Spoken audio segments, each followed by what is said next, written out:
Welcome to Front Runner Motorsport. G'day mates, and welcome to Front Runner Motorsport, looking at the random topics you didn't know you were interested in. Today looking at the top 10 Australians to ever enter Formula 1.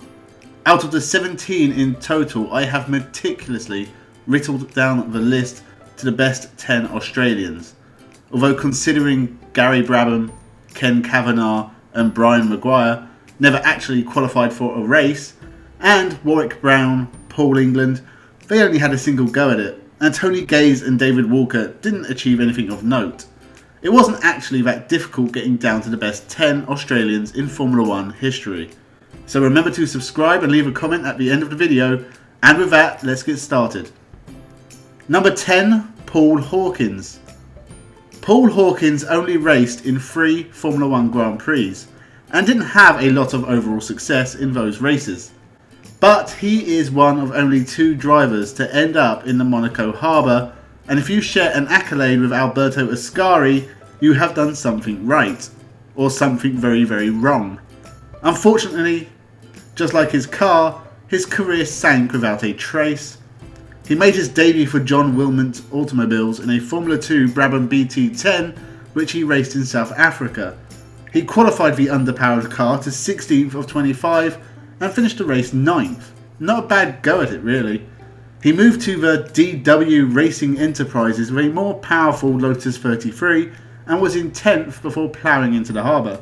He would have one more go at the Nürburgring, where an oil leak ended his race on lap 3. He would move to sports car racing before a crash in the Alton Park Tourist Trophy in a Lola T70 cost him his life. Mike Hailwood himself said he was saddened to see such a talented driver lose his life, and that's why he is number 10 on this list.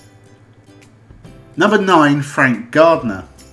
Gardner was a 3 times British Saloon Car champion, the forerunner of the current BTCC, winning it in 1967, 68 and 73 in various cars, and taking 35 wins in the series, which is still good enough for 9th place in the all-time records list even in 2020. His Formula 1 career was not quite as good, not taking a single point in 8 starts, but he was also racing for the tiny John Wilmot Automobiles, making his debut at the British Grand Prix in a Brabham BT10, but failed to finish the first lap. He'd enter 7 more races in 1965 in the Brabham BT11 with a best 8th again at the British Grand Prix, just 2 laps off winner Jim Clark. But his only other finishes were an 11th place at the Dutch Grand Prix and 12th at the South African. He'd have one more go 3 years later in 1968 with Bernard White racing at the Italian Grand Prix, but he would fail to qualify and his Formula 1 career was over.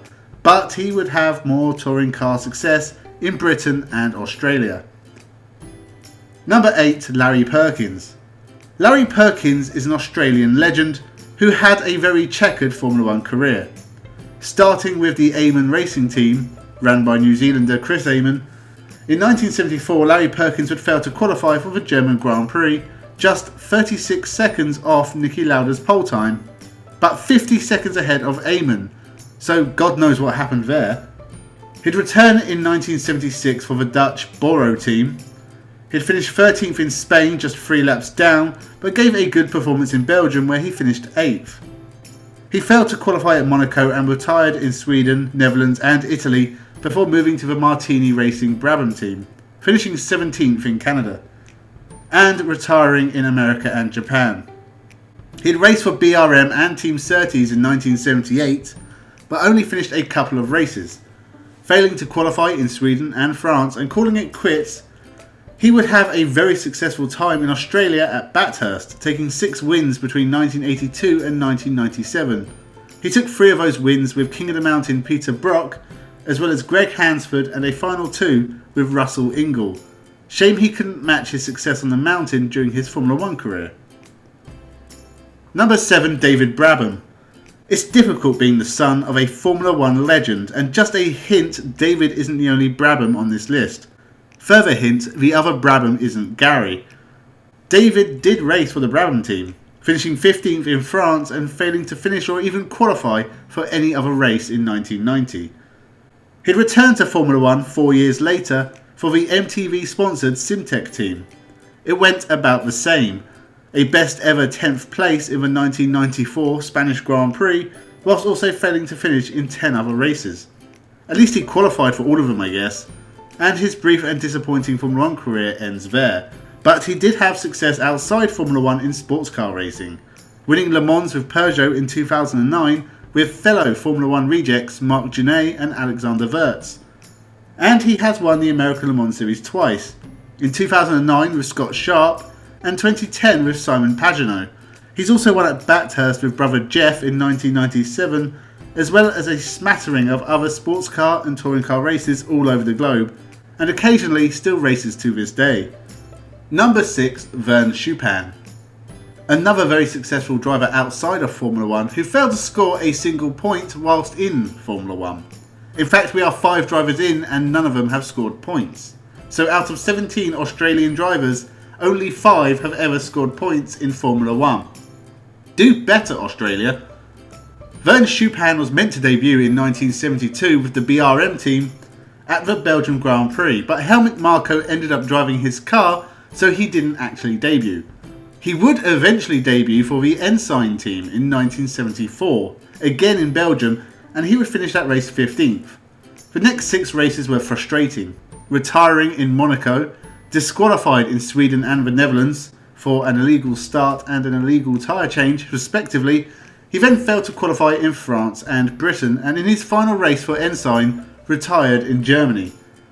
He'd have a single race in Sweden for Graham Hill's Embassy Racing in 1975, retiring with transmission problems, and returned for a final time in 1977 with Team Surtees late in the season, replacing Larry Perkins.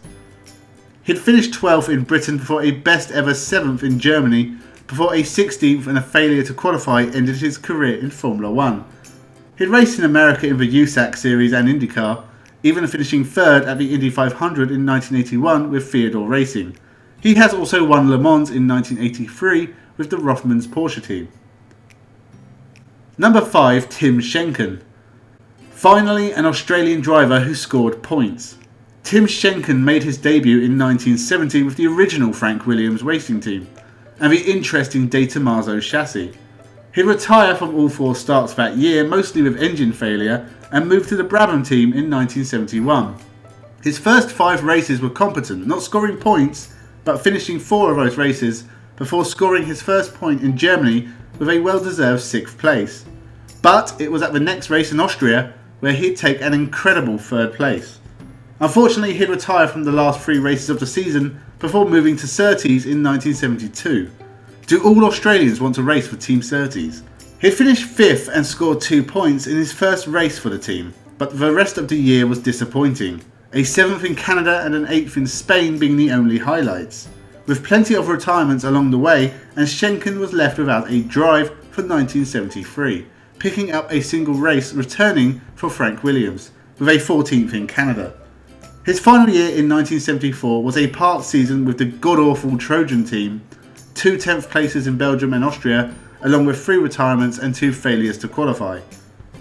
Before the Trojan team fell apart and Tim Schenken entered his final race with Lotus at the final round in 1974, where he was disqualified for taking the start despite failing to qualify.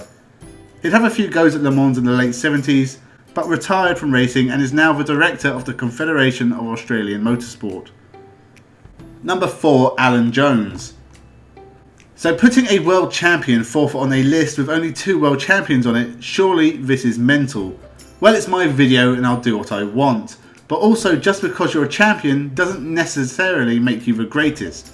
Are you hearing me, Lewis Hamilton fans? Alan Jones is a great driver with a long and storied career behind him. He was given his start with Harry Stiller, the ex-British Formula 3 champion come race team owner, hired Alan Jones to race his second-hand Hesketh for 4 races in 1975. He'd retire from 3 before finishing 11th in Sweden in the final race for the team. Alan Jones would move to the Embassy team for the next 4 races, scoring points in Germany with a good 5th place finish. He'd be yet another Australian who would end up at Team Surtees for 1976, now sponsored by Durex, and cue the punctured tyre jokes. He would have a pretty good year with the team, with several points finishes and a best 4th place in Japan. He'd move yet again to the Shadow team for 1977, and this was the year that made him. He'd score points in Monaco and Belgium, but otherwise have an average year. Until the Austrian Grand Prix, Alan Jones would start 14th, but as other teams ran into trouble, Alan Jones would take Shadow's only win in Formula 1. This got him a drive at Williams for 1978, but the car was unreliable and he'd only get a couple of points finishes with a glut of retirements. But he did finish 2nd in America and was retained for 1979. 4 wins late in the season put him just 11 points behind champion Jody Scheckter and 3rd overall, before winning the championship himself in 1980, taking 5 wins and beating Nelson Piquet and teammate Carlos Reutemann.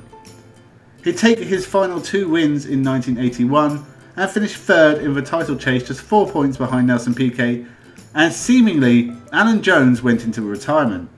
But Cock-Up number 1 was returning with Arrows in 1983, with a one-off race in America, retiring after feeling unwell.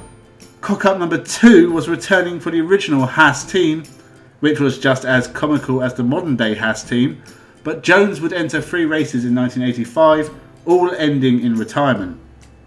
To cap this Cock-Up cascade off was his full-time return with Haas in 1986. 11 retirements surround a credible 4th in Austria and a 6th in Italy. This time he was done for good. Outside of Formula 1, he would spend the rest of his career racing in V8 supercars, finishing 2nd overall in 1993. Number 3, Mark Webber. I sometimes wonder if Mark Webber is as popular as he is just because he drank from a shoe on occasion. It's weird, but it somehow made him a more endearing personality than a lot of the robots who sit on the Formula 1 grid. He was one hell of a racer as well though. It did take him a long time to have any success, but he was overachieving for years in mediocre cars, scoring points on his debut for Minardi in Australia in 2002. Quite an achievement considering how bad Minardi were by that point. He'd have a couple of years with the Jaguar team, but they were never competitive, a mediocre midfield team, but Webber did shine on occasion, scoring a smattering of points across both 2003 and 2004.